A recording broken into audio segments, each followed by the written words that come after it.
Welcome back to Real Estate in the Lowcountry. Drew Brown from the Vacation Company has joined me, and it's good to see you, as always. It's always great to be here, Betsy. So we're kind of on the cusp of things.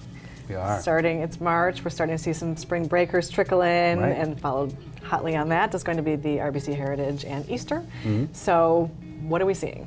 Yeah, so this time of year is really a great time of year, but it's also really scary because, like you said, we're about to see lots and lots of folks come in with high level of occupancy, especially the last couple of weeks of March, and then the first couple of weeks of April. We now have affectionately called March and April Mapril because we really want to look at it as a whole. Right. Because there's just so many weeks that are spread out that are such big weeks. Like you said, folks are trickling in now, right. but you're also going to then see people towards the end of the month, and then the Heritage is almost a month out. So we kind of want to look at it as a big time frame, but it's great. It's all good things for both the vacation rentals and the real estate market. Well, so let's talk a little bit about what the Heritage and Easter does mean for your rental market, and they are the same weekend this year. So that means a lot more traffic on the island, but what does that mean for you? Yeah, so great in terms of occupancy. So we'll see probably 100% occupancy across all 365 properties that we have. And then we'll also see in terms of lookers, lots of folks that'll be interested in looking into the real estate market. Okay. They have a great experience, and they say, hey, why don't we look into possibly buying a property? So for us, it's a really great time because it's also kind of a primer for the big rental season. So you kind of see the trend and what guests are finding in terms of issues. How do you stay ahead of those? And then again, how do you make sure that they'll want to come back? Yeah.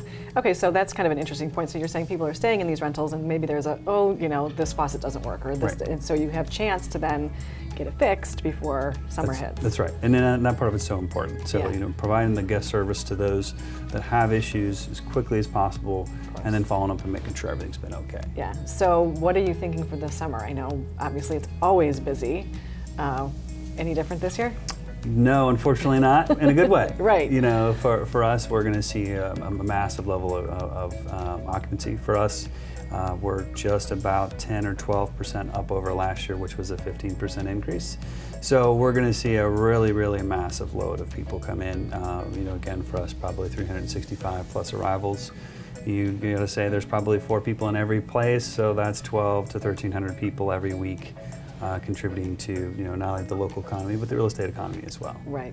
Well, and you did touch on that a little bit earlier, but let's talk about that again. What does it mean for the local real estate market when we have all these people here? Are they looking for themselves? Are they looking for a rental property that they then want to put with you? What are they looking for? Yeah. So the cool part about it is you really kind of get segmented. People that are going to be secondary home buyers that want to rent out their property for a few years before they possibly retire, and then there's the pure investment buyer. So what we're really seeing a big trend on this time of year is the investment buyer, because they want to get in the market now while rates are still good. Right. But when we hit the summertime, we'll see that big group of people that just love Hilton Head, have been coming to Hilton Head, and they just want to live here. Yeah, don't want to leave. As we all do. So. Right, yeah.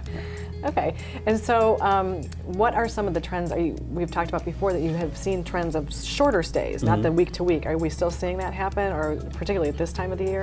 So we're switching more to weeks. I think the interesting thing that I'm seeing from our research is just the amount of time that people in advance are booking. So just for instance, in my company alone, we've seen the booking window shrink by about 35 total days. So people are looking for a lot shorter time frames before they book, which is really interesting.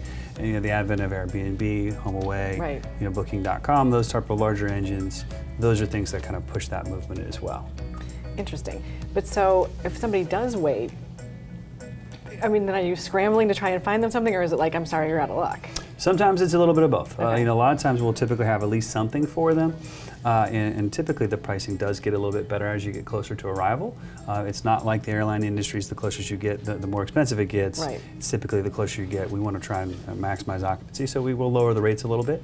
Yeah. But there are times where, like July 4th week, it's going to be sold out. Right. You're not going to have an option. Right. So you might get a deal, but you might be out of luck. Right, exactly. Yeah, a little bit of gamble. Right. So how does somebody find you if they want to rent through you, get their property with you, all those good things? Best way is our website, just vacationcompany.com, and then always at 800-545-3303. Thank you, Drew. It's always great to see you. You too.